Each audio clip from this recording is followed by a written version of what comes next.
မင်္ဂလာပါခင်ဗျာကျွန်တော်ကဒီနေ့သင်ခန်းစာလေးမှာဆိုရင်ကျွန်တော်တို့ Photoshop software နဲ့ကျွန်တော်တို့ကိုယ့်ရဲ့ဓာတ်ပုံလေးတွေကိုခဲတံနဲ့ချစ်ပြီးတော့မှရေးဆွဲထားတဲ့ပုံတူပကြီးကားလေးတွေသဘောမျိုးဖြစ်သွားအောင်ကျွန်တော်တို့ဖန်တီးတဲ့နီလန်လေးကိုကျွန်တော်ကဒီသင်ခန်းစာလေးမှာသင်ပြပေးသွားမှာဖြစ်ပါတယ်ဒါကြောင့်ကျွန်တော် Photoshop software လေးဖွင့်လိုက်မယ် Photoshop software ထဲမှာကျွန်တော်နမူနာလုပ်ပြပေးဖို့ရာအတွက်ဓာတ်ပုံလေးနှစ်ပုံဖွင့်ထားတယ်ပေါ့နော်အဲ့တော့ဒီဘက်ကကျွန်တော်တို့ model ဓာတ်ပုံလေးတစ်ပုံရဲ့ဒီဘက်မှာကျွန်တော်တို့စာအုပ်လေးတစ်ပုံရဲ့ပေါ့အဲ့တော့ဒီဘက်ကကျွန်တော်တို့ဓာတ်ပုံလေးကိုခဲတံနဲ့ချက်ထားတဲ့ပုံတူပကြီးကားလေးသဘောမျိုးကျွန်တော်တို့ဖန်တီးပြီးတော့မှဒီရဲ့စာအုပ်လေးထဲမှာကျွန်တော်ကထည့်ပြပေးသွားမှာဖြစ်ပါတယ်အဲ့တော့ဒါကြောင့်ကျွန်တော်တို့ဒီဘက်ကပုံလေးမှာတစ်ချက်ကျွန်တော်တို့ပုံလေးဖွင့်ထားတယ်ကိုပြုလုပ်မဲ့ဓာတ်ပုံလေးဖွင့်ထားတယ်အဲ့တော့ကိုယ့်ရဲ့ဓာတ်ပုံပဲဖြစ်ဖြစ်ဒါမှမဟုတ်တခြားသူများရဲ့ဓာတ်ပုံပဲဖြစ်ဖြစ်ပေါ့နော်အဲ့တော့ကိုပြုလုပ်မဲ့ဓာတ်ပုံလေးကိုအရင်ဆုံး Photoshop software ထဲမှာဖွင့်ပေးထားမယ်ဖွင့်ပေးပြီးသွားပြီဆိုတာနဲ့ဒီပုံလေးကိုကျွန်တော်တို့ layer လေးပွားပေးရပါမယ် layer ပွားတာတော့ကျွန်တော်တို့အားလုံးသိလောက်ပြီလို့ထင်တယ်နော် control ရဲ့ G ရဲ့နှိပ်ပြီးတော့ layer လေးကိုပွားလိုက်လို့ရတယ်အဲ့တော့ layer ပေါင်းမှာတစ်ချက်ကြည့်လိုက်လို့ဆိုရင်လည်း background layer တစ်ခုတည်းကနေ layer ပွားလိုက်တဲ့အတွက်ကျွန်တော်တို့ဒီမှာ layer 1ဆိုပြီးတော့ copy လေးပွားသွားတယ်အဲ့တော့ဒီရဲ့ layer 1ဆိုတာလေးကိုကနာမည်လေးပြောင်းရေးခဲ့ခြင်းနဲ့ဆိုရင်ဒီမှာ layer 1ဆိုတဲ့စလုံးလေးပေါ်မှာလက်ကလေးနဲ့နှစ်ချက်နှိပ်ပြီးတော့ကိုရေးခြင်းနဲ့စာတွေပြေပေါ့နော်အခုဒီမှာတော့ကျွန်တော်က copy layer ဆိုပြီးတော့မှဒီ layer နာမည်လေးကိုကျွန်တော်တို့ပြောင်းလိုက်မှာဖြစ်ပါတယ်အဲ့တော့ layer လေးတစ်ခုပွားပြီးသွားပြီဆိုရင်ဒီရဲ့ဓာတ်ပုံလေးကိုကျွန်တော်တို့ကခဲချစ်ပကြီးပုံစံလေးပြုလုပ်ချင်တာဖြစ်တဲ့အတွက်သူ့ကိုကျွန်တော်တို့က color light တွင်တွေကိုကျွန်တော်တို့အဖြူအမဲ color ဘက်ကိုကျွန်တော်တို့ပြောင်းလဲပေးရမယ်ဒါကြောင့်ကျွန်တော်တို့ဒီရဲ့ layer ဘောက်ရဲ့ဒီအောက်ဆုံးသားလေးမှာကျွန်တော်တို့ create new face or adjustment layer ဆိုတာလေးရှိတယ်သူ့ကိုကျွန်တော်တို့ click တစ်ချက်နှိပ်ပြီးတော့မှဒီထဲမှာ hue and saturation ဆိုပြီးကျွန်တော်တို့ဝင်လိုက်ပါမယ်hue and saturation ဆိုတာလည်းကျွန်တော်တို့အားလုံးသိပြီးလောက်ပြီထင်တယ်နော်ဒီထဲကမှဒီထဲကနေပြီးတော့ကျွန်တော်တို့ saturation ဆိုတဲ့တန်ဖိုးတွေကိုကျွန်တော်တို့အောက်ကိုဆွဲပြီးတော့ချလိုက်တယ်ဆိုရင်သူကလုံးဝ black and white ဘက်ကိုကျွန်တော်တို့ရောက်သွားမှာဖြစ်တယ်အဲ့တော့ဒီမှာဆိုရင်ကျွန်တော်တို့ဒီဓာတ်ပုံလေးကိုကျွန်တော်တို့အဖြူအမဲ color ဘက်ကိုကျွန်တော်တို့ပြောင်းလဲပြီးသွားပြီပေါ့နော်ပြီးရင်ဒီမှာဆိုရင်ကျွန်တော်တို့ hue and saturation ဆိုတဲ့ layer ပေါ်မှာဆက်လက်ဝင်နေတယ်ဒါကိုကျွန်တော်တို့ copy လုပ်ထားတဲ့ layer လေးပေါ်မှာဆက်လက်လေးပြန်ပြီးတော့ပေးပါမယ်ဆက်လက်ပေးပြီးသွားပြီဆိုရင်တော့သူ့ရဲ့ color mode တွေကိုပြောင်းလဲပေးရမယ် color mode တွေပြောင်းလဲပေးဖို့ရာအတွက်ကျွန်တော်တို့ layer ဘောက်ရဲ့ဒီအပေါ်နားမှာ normal ဆိုပြီးတော့ကျွန်တော်တို့ဖြစ်နေတယ်ဒီနေရာမှာကျွန်တော်တို့ဒီရဲ့ဓာတ်ပုံ normal ထားလို့မရဘူးဒါကြောင့်ဒီထက်ကနေပြီးတော့ကျွန်တော်တို့ color dot ဆိုတာလေးကိုကျွန်တော်တို့ရွေးပေးလိုက်ပါမယ်အဲ့တော့အခုဒါဆိုရင်ကျွန်တော်တို့ color dot ဆိုတာကိုရွေးလိုက်တာနဲ့ပုံက color lighting တွေသူက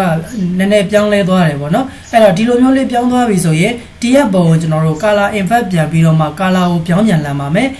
Photoshop မှာ color ကိုပြောင်းပြန်လှန်ခြင်းတဲ့အခါမှာ keyboard က control နဲ့ I နဲ့ကိုနှိပ်ပြီးတော့ color ကိုပြောင်းပြန်လှန်လို့ရပါတယ်အခုဒါဆိုရင်ကျွန်တော်တို့ပုံကအခုလိုမျိုးပုံစံကြီးကျွန်တော်တို့ဖြစ်သွားပါလိမ့်မယ်အဲ့တော့ဒီလိုပုံစံလေးဖြစ်သွားပြီဆိုရင်ကျွန်တော်တို့ fader ထဲကနေပြီးတော့မှ blur ထဲကိုသွားမယ် blur ထဲကနေပြီးတော့မှ Gaussian blur ကိုကျွန်တော်တို့သွားပါမယ်အဲ့တော့ Gaussian blur ကိုသွားလိုက်တာနဲ့တပြိုင်နက်သူကကျွန်တော်တို့ဒီပြုလုပ်မဲ့ဓာတ်ပုံလေးကခဲချစ်ပုံစံသဘောမျိုးလေး effect ဝင်သွားမှာဖြစ်ပါတယ်အဲ့တော့ဒီရဲ့ setting ကတော့ကျွန်တော်တို့ဒီ Gaussian blur ထဲမှာသတ်မှတ်ပေးရတဲ့ setting ကတော့ဒါပုံတစ်ပုံနဲ့တစ်ပုံ lighting တွေမတူတာဖြစ်တဲ့အတွက်ကိုယ့်ရဲ့ပုံနဲ့ကိုက်ညီမှုရှိတဲ့ဒီရဲ့ Gaussian blur ဒီ setting လေးကိုချိန်ပေါ့နော်သူတို့ဒီမှာအတိုးအလျှော့လေးလုပ်ပြီးတော့ချိန်လို့ရတယ်အဲ့တော့ဒီအနေထားလေးကျွန်တော်တို့ကြိုက်သွားပြီဆိုရင် okay ဆိုတာလေးကိုကျွန်တော်တို့ပေးလိုက်ပါမယ်အခုဒါဆိုရင်ကျွန်တော်တို့ဓာတ်ပုံလေးကအခုလိုပုံစံလေးဖြစ်သွားပြီအဲ့တော့ဒီသင်ခန်းစာလေးမှာကနည်းနည်းလေးကျွန်တော်တို့မှတ်ရတာတော့များနိုင်တယ်ပေါ့နော်ဒါပေမဲ့ကျွန်တော်တို့သေချာလေးကြည့်ပြီးတော့မှပထမတစ်ဆင့်ကကျွန်တော်တို့ဘာလုပ်တယ်ဘာအတွက်ကြောင့်ဒီလိုမျိုးလေးလုပ်တယ်ဆိုတာလေးတွေကိုကိုယ်တိုင်နှုတ်လေးထုတ်ပြီးမှတော့ကျွန်တော်တို့လေ့ကျင့်ပေးဖို့လိုတယ်နော်ဒါမှပဲကျွန်တော်တို့ရေရှည်အတွက်မှတ်မိမှာဖြစ်တယ်အဲ့တော့ဘာလုပ်လိုက်ပြီးတော့လုပ်နေရတဲ့ဆိုင်ကိုယ်တိုင်ဒါလေးကဘာကြောင့်လုပ်ပေးရတယ်ဘာကြောင့်ဒီလိုလေးဖြစ်အောင်လုပ်လိုက်ရတယ်ဆိုတာလေးကိုကိုယ်တိုင်နားလည်သဘောပေါက်အောင်လိုက်ပြီးတော့မှလေ့ကျင့်ပေးပါအဲ့တော့အခုဒီမှာဆိုရင်ကျွန်တော်တို့ Gaussian blur လောက်လိုက်တာနဲ့ဒီလိုပုံစံလေးဖြစ်သွားတယ်အဲ့တော့သူ့ကိုကျွန်တော်တို့ကဒီပုံစံအနေထားမကြိုက်သေးဘူးသူ့ရဲ့ color setting တွေကိုနည်းနည်းလေးကျွန်တော်တို့ပြောင်းလဲချင်သေးတာဖြစ်တဲ့အတွက်ကျွန်တော်တို့ဒီအောက်မှာ create new face or adjustment layer တွေကိုဆက်ဝင်မယ်ကျွန်တော်တို့ cut ဆိုတာလေးကျွန်တော်တို့ခေါ်ပြီးတော့မှကျွန်တော်တို့ဒီပေါက်လေးကနေပြီးတော့တစ်စက်နည်းနည်းလေးသူ့ရဲ့ color လေးတွေကိုအတိုးအလျှော့လေးတွေကျွန်တော်တို့ကိုကြိုက်တဲ့ပုံစံလေးပြုလုပ်မယ်ပေါ့နော်ဒီဘက်ကိုသွားရင်ကျွန်တော်တို့ဖြူသွားမယ်ဒီဘက်ဆိုရင်ကျွန်တော်တို့နည်းနည်းလေးကျွန်တော်တို့မှောင်လာမယ်ပေါ့ဒီလိုအနေထားလေးတွေကိုစိတ်ကြိုက် ပုံစံအနေထားလေးတွေကျွန်တော်တို့ပြောင်းလဲပေးရပါမယ်အဲ့တော့ဒီရဲ့ cut ဆိုတာလေးကကျွန်တော်တို့ control နဲ့ m နဲ့ကိုနှိပ်ထားတဲ့အတူတူပဲเนาะဒီမှာတော့ကျွန်တော်တို့ကတခါတည်းသူက layer မလေးအုပ်ပြီးတော့မှဒီနေရာကနေပြီးခေါ်လာတယ်ကျွန်တော်တို့ control နဲ့ m နဲ့ကိုနှိပ်ရင်တော့ကျွန်တော်တို့မပေါ်လာဘူးပေါ့เนาะအဲ့တော့ဒီကနေပြီးတော့လုံးမှာကျွန်တော်တို့အဆင်ပြေမှာဖြစ်ပါတယ်နောက်တစ်ခုကျွန်တော်တို့ဒီထက်ကနေပြီးတော့ level ဆိုတဲ့ထက်ကနေပြီးတော့လေကျွန်တော်တို့ color တွေကိုနည်းနည်းလေးကျွန်တော်တို့တိုး short လေးတွေကျွန်တော်တို့ပြုလုပ်ပါမယ်ဒီဘက်ကိုဆွဲရင်ကျွန်တော်တို့ပုံမှန်ဖွေးသွားမယ်ဒီဘက်ဆိုရင်ကျွန်တော်တို့ color လေးကနည်းနည်းလေးပို့ပြီးတော့မှ color အရောင်ရင့်လာတာလေးကိုတွေ့ရမယ်အဲ့တော့နည်းနည်းလေးကျွန်တော်တို့က color အရောင်ကိုရင့်ချင်တာဖြစ်တဲ့အတွက်ဒီဘက်ကိုကျွန်တော်တို့နည်းနည်းလေးတိုးလိုက်ပါတယ်အခုဒါဆိုရင်ကျွန်တော်တို့ဒီလိုပုံစံအနေထားလေးတော့ရပြီအဲ့တော့ဒီပုံလေးကိုကျွန်တော်တို့ကcopy လေးပွားယူရမယ်ဒါပေမဲ့ဒီပုံကိုကျွန်တော်တို့ကတပုံနဲ့ copy ပွားလိုက်လို့မရဘူးဒီပုံမှာထည့်ထားတဲ့ effect တွေအားလုံးကိုပါကျွန်တော်တို့ပေါင်းပြီးတော့မှ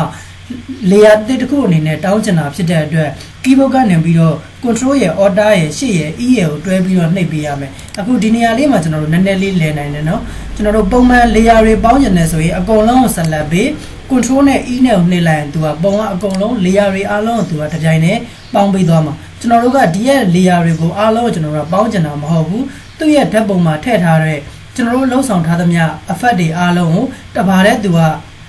layer လေးအသစ်တစ်ခုအနေနဲ့ပွားပြစ်ချင်တာဖြစ်တဲ့အတွက်ကျွန်တော်တို့ control ရဲ့ order ရဲ့ shift ရဲ့ e ရဲ့ကိုတွဲပြီးတော့နှိပ်ပေးရမယ်အဲ့တော့ဒီလိုမျိုးလေးနှိပ်လိုက်မှကျွန်တော်တို့ layer 1ဆိုပြီးတော့မှသူက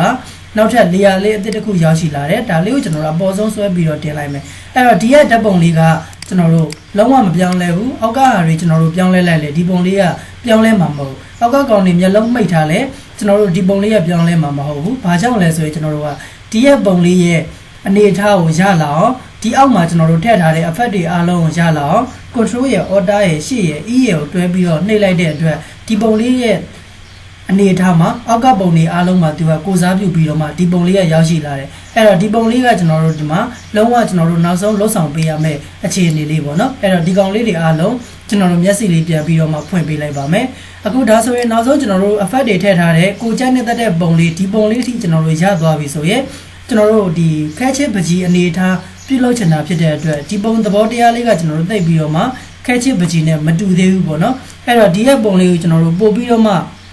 ှတိတာထင်ရှားသွားအောင်ကျွန်တော်တို့နောက်ထပ် effect လေးတွေထပ်ပြီးတော့ထည့်ပေးရပါမယ်အဲ့တော့ effect ထည့်ဖို့ရာအတွက် filter တွေကနေပြီးတော့မှဒီတခါကျွန်တော်တို့ noise ဆိုတဲ့ effect တွေထည့်ပါဖြစ်ပါတယ်အဲ့တော့ filter တွေကနေပြီးတော့ noise ထဲကိုဝင်တယ် add noise ဆိုတဲ့ထဲကနေပြီးတော့မှကျွန်တော်တို့ဒီမှာ noise effect လေးထည့်မှာဖြစ်ပါတယ် noise ကျွန်တော်တို့အထက်ကနေပြီးတော့မှအသားအရည်ကိုသူကပြုတ်လေးတွေထားပေးလာတဲ့ effect လေးပေါ့နော်အဲ့တော့ဒီထဲမှာလည်းကျွန်တော်တို့ကိုယ့်ရဲ့ပုံနဲ့ကိုက်ညီမှုရှိတယ်ဒီရဲ့ noise amount ကိုကျွန်တော်တို့အတိုးအလျှော့လုပ်ပြီးတော့ချိန်လို့ရတယ်အဲ့တော့အခုဒီမှာတော့ကျွန်တော်ကဒီအနေထားလေးသဘောကျတဲ့အတွက် okay ဆိုတာလေးကိုနှိပ်ပေးလိုက်ပါမယ်ပြီးရင်တော့နောက်ထပ်ကျွန်တော်တို့ effect လေးတစ်ခုထပ်ပြီးတော့ထည့်လို့ရတယ်အဲ့တော့ကိုကခဲချစ်ပကြီးပုံစံလေးမှာဒီပုံစံအနေထားလေးကိုကိုကသဘောကျသွားပြီဆိုရင်တော့နောက်ထပ်မဲ့ effect လေးကိုဆက်ပြီးတော့မထည့်လဲရတယ်တကယ်လို့ကိုကသဘောမကျသေးဘူးနည်းနည်းလေးထပ်ပြီးတော့မှသူ့ရဲ့ effect လေးတွေကိုပြည့်ကျင်သေးတယ်ဆိုရင်ကျွန်တော်တို့ဒီမှာ filter တွေကနေပြီးတော့ sharpen ဆိုတဲ့ထဲကိုသွားမယ်ဒီထဲကနေပြီးတော့မှ smart sharpen ဆိုတဲ့ထဲကိုသွားလိုက်ပါအဲ့တော့ဒီထဲမှာလဲကျွန်တော်တို့ဒီမှာသူ့ရဲ့ sharpen အတိုးအလျှော့လေးတွေကိုကျွန်တော်တို့ဒီအတိုးအလျှော့ပြုလုပ်ပေးလို့ရတယ်အဲ့တော့ပုံတစ်ပုံနဲ့တစ်ပုံတော့ကျွန်တော်တို့ဒီ setting တွေပြောင်းလဲရတာတော့တူမှာမဟုတ်ဘူးပေါ့နော်အဲ့တော့ကိုယ့်ရဲ့ပုံနဲ့ကိုက်ညီမှုရှိတယ်ဒီမှာအရောင်အတိုးအလျှော့လေးတွေကိုကျွန်တော်တို့အကုန်လုံးပြောင်းလဲလို့ရမှာဖြစ်ပါတယ်အဲ့တော့ဒီကောင်လေးကလည်းကျွန်တော်တို့ sharpen ဆိုတဲ့ထဲကလည်းကျွန်တော်တို့ပို့ပြီးတော့မှသူကပုံလေးကိုကြည်လင်ပြတ်သားမှုသဘောမျိုးလေးတွေသူကလှုပ်ဆောင်ပေးတာပေါ့နော်အဲ့တော့ဒီကောင်လေးမှာလည်းကျွန်တော်တို့ကထည့်လိုက်တဲ့ဆိုရင်ပုံလေးကလုံးဝကျွန်တော်တို့ကြည်လင်မှုပို့ပြီးတော့မှအားကောင်းလာတာကိုတွေ့ရမယ်အဲ့တော့ကျွန်တော်တို့ဒီမှာ okay ဆိုပြီးတော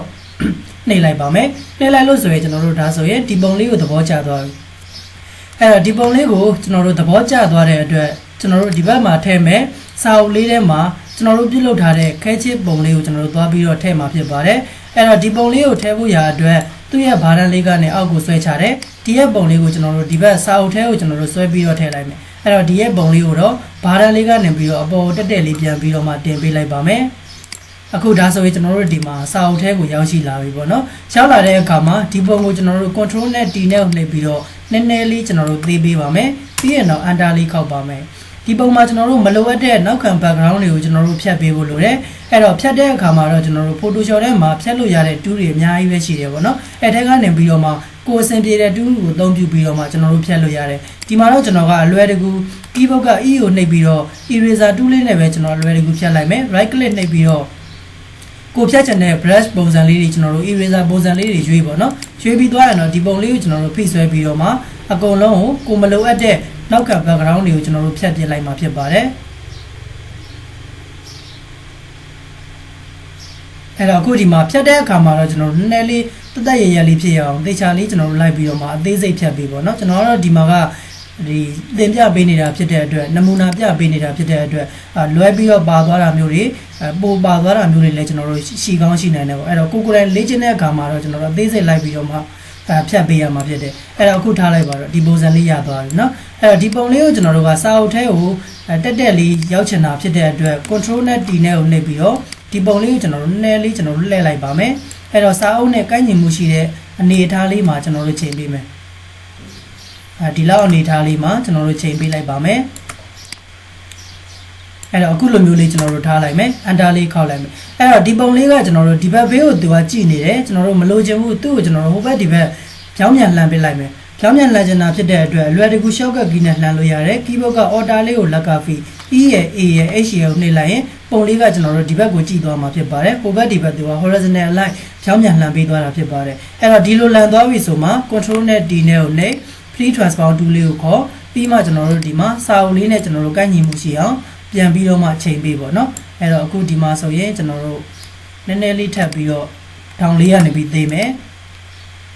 ဒီလိုအနေထားလေးမှာကျွန်တော်တို့ထားလိုက်ကိုချိုင်းနဲ့တဲ့အရွယ်စားလေးရောက်ပြီဆိုရင်တော့အန်တာလေးခောက်ပေးပါမယ်ပြီးရင်တော့ကျွန်တော်တို့မြင်ကွင်းလေးကိုချက်ပြီးတော့မှဒီပုံမှာနောက်ထပ်မလိုအပ်တဲ့အပိုင်းလေးတွေကို eraser tool လေးကိုခေါ်ပြီးတော့မှထောင်ကွင်းအစလေးနဲ့ကျွန်တော်တို့သူ့ရဲ့ eraser size လေးကိုအကြီးအသေးလုပ်လို့ရတယ်အဲ့တော့လုပ်ပြီးသွားပြီဆိုရင်တော့ဒီမှာကိုမလိုအပ်တဲ့အပိုင်းလေးတွေကိုဘေးကနေပြီးတော့တသားလေးကျွန်တော်တို့ဖိဆွဲပြီးတော့မှဖြတ်လိုက်လို့ရပါတယ်အဲ့တော့ဘေးမှာကျွန်တော်တို့ဒီမှာအရိပ်ပုံစံမျိုးတွေထင်နေတယ်ဆိုရင်ကျွန်တော်တို့ပုံကြီးကစာအုပ်ထဲမှာဒီတိုင်းတင်ထားတဲ့အနေအထားမျိုးကြီးကျွန်တော်တို့မြင်တွေ့ရမှာပေါ့နော်အဲ့တော့တိတ်ပြီးတော့တဘာဝမကြတာဖြစ်တဲ့အတွက်ဒီမှာကျွန်တော်တို့ပိုပါနေတဲ့ shape လေးတွေကိုကျွန်တော်တို့ eraser လေးနဲ့လိုက်ပြီးတော့မှတက်ရရလေးဖြစ်အောင်ကျွန်တော်တို့ပုတ်ပေးရမယ်အဲ့တော့အခုဒီမှာဒါလေးကိုကျွန်တော်တို့လိုက်ပြီးတော့ပုတ်ပေးမယ်နော် brush size ကျွန်တော်တို့ eraser size ကိုတိတ်တိတ်လေးယူပြီးတော့မှပုတ်နော်ဒါတော့မှကျွန်တော်ယူတာနည်းနည်းလေးကြီးနေတယ်လို့ပြောရမယ်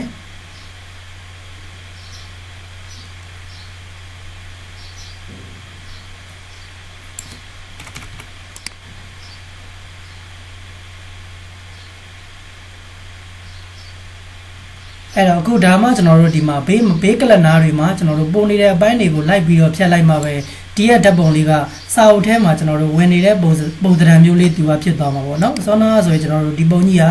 ဒီရဲ့စာအုပ်ထဲမှာကျွန်တော်တို့တင်ထားတဲ့ပုံစံမျိုးကြီးသူကဖြစ်နေတာဖြစ်ပါတယ်အဲ့တော့အခုဒါဆိုရင်ကျွန်တော်တို့ Photoshop software နဲ့ကျွန်တော်တို့ကိုယ့်ရဲ့ဓာတ်ပုံလေးတွေကိုအခုလိုမျိုးကျွန်တော်တို့ခဲချစ်ပကြီးပုံစံမျိုးလေးဖြစ်အောင်အလွယ်ကူဆုံးပြုလုပ်လို့ရတဲ့နည်းလမ်းလေးကိုကျွန်တော်တို့နားလည်လောက်ပြီးလို့ထင်ပါတယ်နော်ကိုယ်ကိုယ်တိုင်လက်တွေ့လိုက်ပြီးတော့မှလေ့ကျင့်ကြည့်ပေးမယ်အကယ်၍ကိုယ်ကိုယ်တိုင်လေ့ကျင့်ကြည့်တဲ့အခါမှာကျွန်တော်တို့မရတဲ့နေရာလေးတွေရှိတယ်ကျွန်တော်သင်ပေးတာနားမလည်လိုက်တဲ့နေရာလေးတွေရှိတယ်မလုပ်တတ်တဲ့နေရာလေးတွေရှိတယ်ဆိုရင်လည်းကျွန်တော်ကိုလှမ်းပြီးတော့မှအချိန်မရွေးမေးမြန်းပေးလို့ရပါတယ်အကယ်၍ကိုယ်ကိုယ်တိုင်လေ့ကျင့်ပြီးသွားပြီကိုယ်လည်းအမှန်တကယ်အခုလိုမျိုးပုံစံလေးတွေကိုကိုယ်တိုင်ဖန်တီးတတ်နေပါပြီဆိုရင်တော့ဒီသင်ခန်းစာရဲ့ comment လေးမှာကိုပြုလုပ်ထားတဲ့ကိုဖန်တီးထားတဲ့ဓာတ်ပုံလေးကိုလည်း screenshot ရိုက်ပြီးတော့မှမှတ်ခဲ့ပေးပါ DONE ထမ်းဆိုပြီးတော့လည်းရေးခဲ့ပေးပါအောင်ခင်ဗျာအခုဒါဆိုရင်တော့ကျွန်တော်ဒီသင်ခန်းစာလေးကိုဒီမှာပဲရှင်းထားလိုက်ပါမယ်အားလုံးအဆင်ပြေကြပါစေခင်ဗျာ